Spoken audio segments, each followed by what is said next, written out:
Hello friend, hope you are well. Let's move on question number 3 of NCERT chapter 1.2. The question is अभाज्य गुणनखंड विधि के द्वारा निम्नलिखित पूर्णांकों के HCF और LCM ज्ञात कीजिए।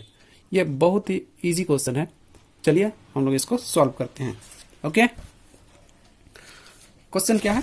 क्वेश्चन है अभाज्य गुणनखंड विधि द्वारा निम्नलिखित पूर्णांकों के HCF और LCM ज्ञात कीजिए। क्वेश्चन नंबर ए दिया हुआ है 12, 15 और 21। 12, 15 और 21। ओके, चलिए 12, 15 और 21 का हम लोग HCF और LCM निकालेंगे। ठीक है फ्रेंड, चलिए सबसे पहले देख लेते हैं 12 यानी कि सोल्यूशन। ओके, सोल्यूशन हो गया। चलिए सबसे पहले 12 का हम लोग प्राइम फैक्टराइजेशन कर लेते हैं। 2 6 जा 12, 2 से करेंगे, 2 तिया 6। ठीक है, अब यहाँ पर 12 इक्वल टू 2 इंटू 2 इंटू 3 लिख सकते हैं हम लोग। अब 15 की बारी, 15 को लेते हैं। ठीक है, 15 यहाँ लिख देते हैं। इसका प्राइम फैक्टराइजेशन 3 5 जा 15, तो 3 इंटू 5 हो जाता है यहाँ पर। चलिए अब हम लोग 21 ले लेते हैं। ठीक है, 21 का जब हम प्राइम फैक्टराइजेशन करते हैं तो ये हो जाएगा 3 7 जा 21। ओके फ्रेंड, 3 7 जा 21 यानी 3 इंटू 7। अब हम लोग लिखेंगे देयरफॉर HCF वो होता है जो तीनों में कॉमन रहता है। ठीक है, तो तीनों में कॉमन क्या क्या है? 3 3 3, इसीलिए 3 हो गया HCF। और एंड या और लिख सकते हैं LCM। ओके, LCM क्या क्या होगा? LCM सबसे पहले जो मिलता है उसको तो लिखना पड़ेगा। ठीक है, और जो नहीं मिलता है उसको हम लोग लिखेंगे उसका लॉन्गेस्ट टर्म या लॉन्गेस्ट चेन को। ठीक है, 3 मिलता है, 3 लिख चुके हैं। अब 2 का लॉन्गेस्ट चेन 2 इंटू 2। ठीक है, अब क्या बचता है यहाँ 5, फिर क्या बचता है 7। ओके, अब हम इनको मल्टीप्लाई कर लेंगे। 3 2 जा 6, 12। ओके, 12 60, 60 इंटू 7 यानी कि 0 6 7 जा 42 and this is the our LCM. okay, therefore we can write here, इसलिए हम लोग लिख सकते हैं HCF इक्वल टू 3 और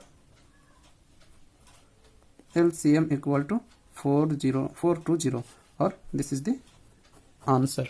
ओके फ्रेंड, चलिए फ्रेंड अब हम लोग क्वेश्चन नंबर बी सॉल्व करते हैं। क्वेश्चन नंबर बी दिया हुआ है यहाँ पर 17, 23 और 29। ओके फ्रेंड, चलिए देख लेते हैं सोल्यूशन। अब क्या 17 का अगर हम लोग ये करेंगे प्राइम फैक्टराइजेशन तो 17 का कोई भी प्राइम फैक्टराइजेशन नहीं होता, सिर्फ 17 इंटू 1 हम लोग लिख सकते हैं। 23 इसको 23 इंटू 1 हम लिख सकते हैं। 29 इसका भी प्राइम फैक्टराइजेशन 29 इंटू 1 ही हो सकता है। ठीक है, अब हम लोग देख लेंगे देयरफॉर इसीलिए HCF देखिए क्या कुछ कॉमन है इसमें? सिर्फ 1 ही कॉमन है, इसलिए HCF सिर्फ 1 हो जाएगा। और LCM क्या क्या कॉमन है? कुछ कॉमन है, 1 कॉमन है, तो लिखना ही पड़ेगा। तो आप लिख सकते हैं, नहीं भी लिख सकते हैं। ठीक है, अब देखिए इसको 17 इंटू 23 इंटू 29। ठीक है, इसको मल्टीप्लाई कर दीजिए, कितना होगा मल्टीप्लाई? चलो हम लोग यहाँ कर लेते हैं 17 और 23। ठीक है, 3 7 जा 21, 1 2 कैरी करेंगे, 3 1 जा 3 और 2 5, 7 2 जा 2 7 जा 14 का 4, 1 कैरी करेंगे, 2 1 जा 2 एंड 1 3। ओके, ये हो जाएगा 1, ये हो जाएगा 9, ये हो जाएगा 3। अब इसको 29 से मल्टीप्लाई करना है। ओके, 9 1 जा 9, 9 जा 81 का 1, 8 कैरी करेंगे। ओके, 9 3 जा 27 और 8 35।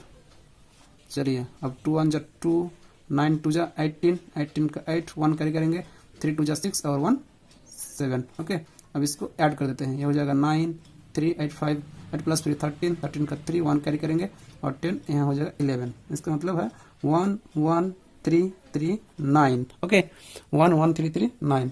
देयरफॉर HCF हमारा हो गया 1 और LCM हो गया 1 1 3 3 9 and this are the answer. चलिए फ्रेंड अब हम लोग क्वेश्चन नंबर सी देख लेते हैं। क्वेश्चन नंबर सी है 8 9 और 25। Let's solve it. Okay, 8 9 and 25। अब हम इसका प्राइम फैक्टराइजेशन निकालेंगे। 8 का हम लोग लिख सकते हैं 2 इंटू 2 इंटू 2 इंटू 1। ओके, हम लोग 9 का प्राइम फैक्टराइजेशन अभाज्य गुणनखंड लिख सकते हैं 3 इंटू 3 इंटू 1। 25 का हम लोग लिख सकते हैं 5 इंटू 5 इंटू 1। ओके, अब देखिए इसमें क्या कॉमन आ रहा है HCF के लिए, इसीलिए HCF के लिए हमें कॉमन ढूंढना पड़ेगा। कॉमन सिर्फ 1 है, इसलिए HCF सिर्फ 1 होगा। और LCM के लिए हमें क्या ढूंढना पड़ेगा, कॉमन तो है वो तो लिखना ही है। इसके बाद जो अनकॉमन है उसका लॉन्गेस्ट टेल हमें लिखना होगा। क्या क्या आ सकता है 2 इंटू 2 इंटू 2। ओके, फिर यहाँ पर आ जाएगा 3 इंटू 3, फिर आ जाएगा 5 इंटू 5। इसको जब मल्टीप्लीकेशन करेंगे 2 two 4 8, 2 two 4 into 2 8 and 5 5 25। Okay, 8 25 जा कितना होता है 0 16 209। ओके, 0 0 18 यानी कि 1800। ओके फ्रेंड, इसीलिए देयरफॉर हमारा HCF होगा 1 and LCM will be 1800। Okay, and this is the answers. Okay friend, चलिए फ्रेंड अब हम लोग क्वेश्चन नंबर 4 देख लेते हैं। क्वेश्चन नंबर 4 कह रहा है यदि HCF 306 एंड 657 इक्वल टू 9 है तो LCM ज्ञात कीजिए। ओके फ्रेंड, चलिए हम लोग देख लेते हैं, इसको सॉल्व कर लेते हैं। यहाँ पर क्या दिया हुआ है, यहाँ पर दिया हुआ है, यहाँ लिख देते हैं solution. Okay, HCF of 306 and 657 ये दिया हुआ है। ये कितना है, ये है 9। और हमें LCM ऑफ 306 एंड 657 ये हमें निकालना है। ओके फ्रेंड, आपको पता होगा इसका फॉर्मूला होता है HCF into LCM equal to दोनों संख्याओं का गुणनफल। दोनों संख्याओं मतलब 306 एंड 657, 306 एंड 657। ऐसे कितना है 9 है, LCM से मल्टीप्लाई कर दीजिए, ये हो जाएगा 306 एंड 657। ओके फ्रेंड, चलिए अब इसको सॉल्व कर लेते हैं। LCM equal to 306 into 657 by 9। 9 से कटेगा, 9 3 जा 27 होता है, 27 3 कैरी करेंगे 36 हो जाएगा, 9 4 जा 36। ओके, यानी कि 34 इंटू 657 इसका जो आंसर होगा यही इसका LCM होगा। चलिए ये मल्टीप्लिकेशन हम लोग कर लेते हैं 657 एंड 34, 4 7 जा 28 और 8 2 कैरी करेंगे, 4 5 जा 20 और 2 22 का 2 कैरी करेंगे, 4 6 जा 24 एंड 2 26। ओके, 3 7 जा 21, 2 कैरी करेंगे, 3 5 जा 15 और 2 17 17 का 7 1 कैरी करेंगे, 3 6 जा 18 18 एंड 1 ये हो जाएगा 19। अब इसको ऐड कर देते हैं 8 3 13 13 का 3 1 कैरी करेंगे, 10 12 का 2 एंड 1 यानी 2। Okay, 2 2 3 3 8। Therefore LCM of this equal to 2238। LCM इसका इतना होगा और this is the answer. Okay friend, चलिए फ्रेंड अब हम लोग क्वेश्चन नंबर 5 सॉल्व करते हैं। क्वेश्चन नंबर 5 कह रहा कि जांच कीजिए कि क्या किसी दी गई प्रकृति संख्या n के लिए प्राकृतिक संख्या n के लिए संख्या 6n अंक 0 पर समाप्त हो सकती है। चलिए इसको हम सॉल्यूशन निकालते हैं। ओके फ्रेंड, चलिए क्वेश्चन आपकी किताब में भी होगी, आपकी किताब होगी उस सब क्वेश्चंस भी देख सकते हैं और आपको दिखाया भी गया है क्वेश्चंस। ओके, सबसे पहले एक कंसेप्ट हम लोग क्लियर कर लेते हैं। ये कंसेप्ट क्या है, यदि कोई संख्या 0 पर समाप्त होना चाहता है तो अभाज्य गुणनखंड में कम से कम एक बार 2 गुना 5 ऐसा एक गुणनखंड आना चाहिए। ओके, चलिए इसको हम लोग एक बार लिख भी लेते हैं। यदि कोई संख्या 0 पर यानी 0 पर समाप्त होना चाहती है तो उसके गुणनखंड, गुणनखंड तो उसके गुणनखंड या अभाज्य गुणनखंड कह सकते हैं। अभाज्य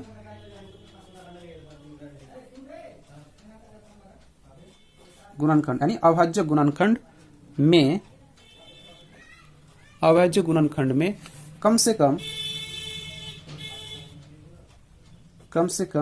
एक बार 2 गुना 5, ये 2 गुना 5 आना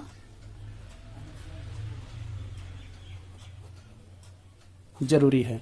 अगर किसी संख्या के गुणनखंड में 2 गुना 5 आ जाए तो वो संख्या 0 पर समाप्त हो सकती है।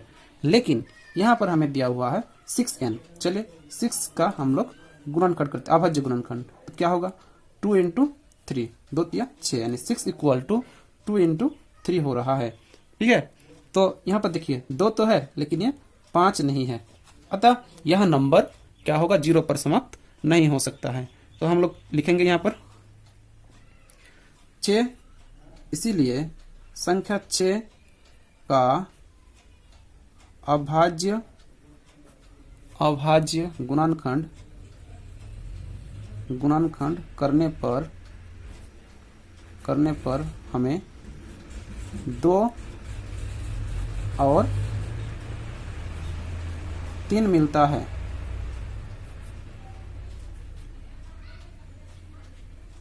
जो कि 2 गुना 5 के रूप का नहीं है। अतः 6n अंक शून्य पर समाप्त नहीं हो सकता। ओके फ्रेंड, यही इसका आंसर है। ये एकदम कंसेप्ट लेवल का क्वेश्चन है।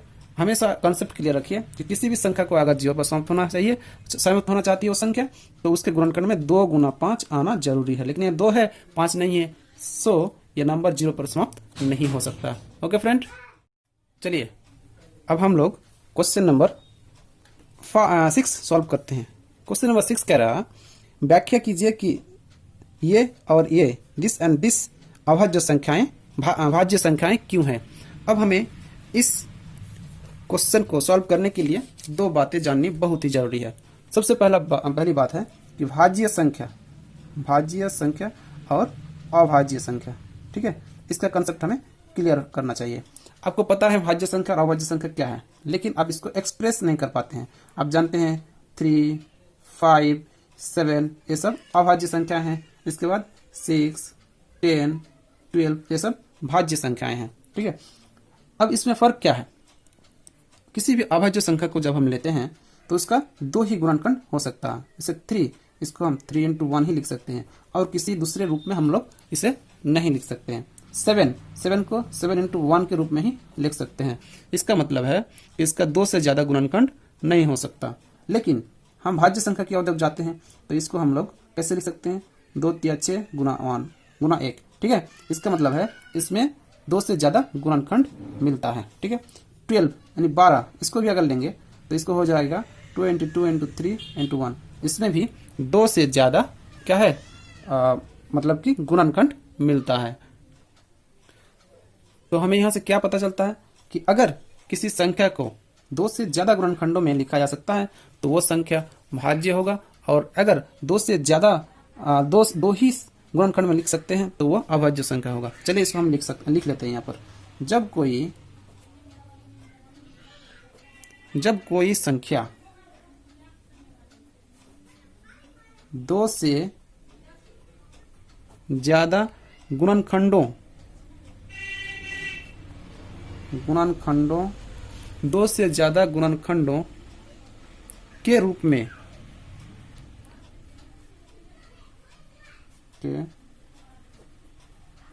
में लिखा जा सकता है उसे भाज्य संख्या कहते हैं, तथा जिसे दो से ज्यादा गुणनखंडों के रूप में नहीं लिखा जा सके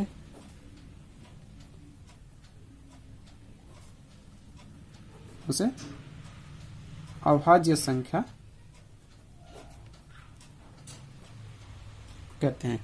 अब आपको हमें देखना होगा कि क्वेश्चंस में क्या कह रहा है, क्वेश्चन में क्या दिया हुआ है। चलिए हम लोग क्वेश्चन में देखते हैं। क्वेश्चन में दिया हुआ है 7 इंटू 11 इंटू 13 प्लस 13। तो क्या इसके बारे में हम लोग क्या कह सकते हैं। देखिए यहाँ पर भी 13 है, यहाँ पर भी 13 है, ठीक है। तो इसको हम लोग 13 को कॉमन ले लेंगे, ठीक है। 7 इंटू 11 प्लस 1 हो जाएगा, ठीक है। 13 ये 77 प्लस 1, ठीक है, इक्वल टू 13 इंटू 78, ठीक। अब 13 इंटू 78 को 13 इंटू 78 इंटू 1 ये हम लिख सकते हैं। ओके फ्रेंड, तो चलिए इसको हम दो से ज्यादा फॉर्म में, दो से अधिक गुणनखंडों के रूप में लिख सकते हैं, या फिर इसको और एक तरीके से भी लिखा जा सकता है, ठीक है। इसको हम लोग और किस तरीके लिख सकते हैं, 13 इंटू 39 इंटू 2 इंटू 1, एक ही बात है। इसको सिर्फ तोड़ दिए हैं, इसका मतलब है इसी नंबर को दो से ज्यादा गुणनखंडों में लिख सकते हैं। सो यह नंबर भाज्य संख्या है। इसके बारे में हम क्या लिखेंगे, इस संख्या को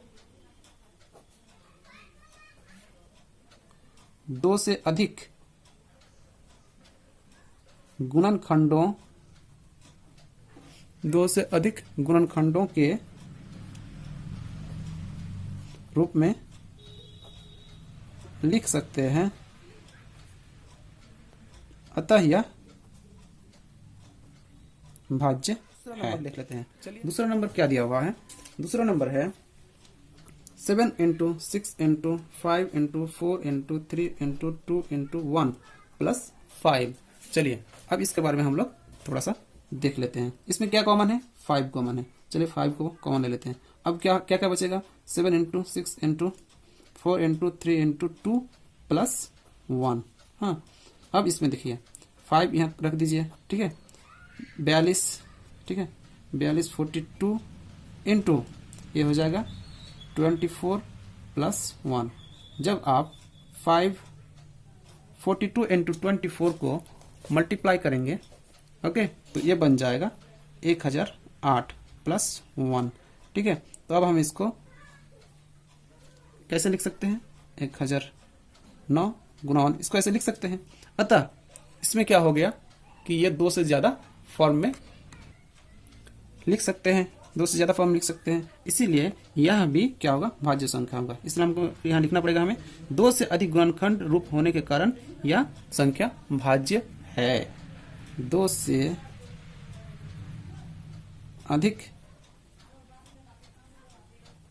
गुणनखंडों के रूप होने के कारण यह भाज्य संख्या है। ओके फ्रेंड, अब हम लोग देखेंगे क्वेश्चन नंबर 7। क्वेश्चन नंबर 7 क्या कह रहा है, चलिए ध्यान से पढ़िए। किसी खेल के मैदान के चारों ओर एक वृत्ताकार पथ बना हुआ है। ओके, इस खेल के मैदान का एक चक्कर लगाने में सोनिया को 18 मिनट लगते हैं और इसी मैदान को एक चक्कर लगाने में रवि को 12 मिनट लगते हैं। मान लीजिए कि वे दोनों एक ही स्थान से और एक ही समय पर चलना प्रारंभ करके एक ही दिशा में चलते हैं।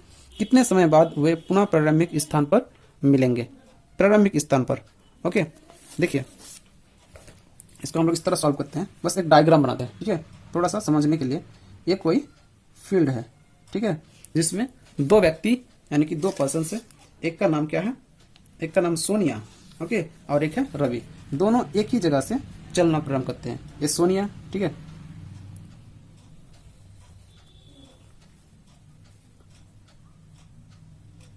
सोनिया है, और एक है रवि, ठीक है। ये दोनों एक ही जगह से, इस जगह से चलना प्रारंभ करते हैं, ठीक है। अब चलते चलते कह रहा है कि एक 18 मिनट लगता है एक को चक्कर लगाने में, यानी सोनिया को 18 मिनट लग रहा है, ठीक है, और रवि को कितना लगा रहा है, इसी एक ही फील्ड में ठीक है। एक ही फील्ड का चक्कर लगाने में सोनिया को लगता है 18 मिनट, ठीक है, और रवि को लगता है कितना मिनट, उनको लगता है 12 मिनट, ठीक है। 18, एक को लगता है 18 मिनट, एक को लगता है 12 मिनट। तो ऐसा क्वेश्चन जब रहेंगे, ठीक है, तो ऐसे क्वेश्चन में जिसमें कि आपको क्या निकालने के लिए कि पुनः कितने समय बाद पुनः प्रारंभिक स्थान पर मिलेंगे, तो ऐसे क्वेश्चंस में आपको एलसीएम निकालना होगा। तो हम लोग लिखेंगे इसको प्रश्नानुसार 18 और 12 का एलसीएम, ठीक है, इक्वल टू इसका एलसीएम कितना होगा, चलिए इसको सॉल्व करते हैं। यहाँ पर 18 हो गया, ठीक, और ये हो गया 12, ठीक है। कितना से डिवाइड करें इसको, 2 से करते हैं, 9, 6, फिर कितना से करें, 3 से कर सकते हैं क्या, 3 3 जा 9, 2 3 जा 6, और नहीं हो सकता, इसलिए 2 × 3 × 3 × 2, ठीक है, इसलिए ये हो जाएगा 2 3 जा 6, 18, 36, यानी कि 36 क्या है, मिनट, ओके, 36 मिनट। इसीलिए हम लोग क्या लिखेंगे, वे 36 मिनट, 36 मिनट के बाद पुनः मिलेंगे। ओके, ये बन गया आपका क्वेश्चन प्रश्नावली 1.2। ओके फ्रेंड, हम लोग फिर आगे इसको कंटिन्यू रखेंगे। We shall continue it and we shall complete the whole NCERT book gradually. Stay tuned with us. Share these videos with those friends and relatives who cannot afford tuitions, okay, who cannot join tuitions. Provide them these videos so that they get benefit from these videos. Okay friend, till then, thank you.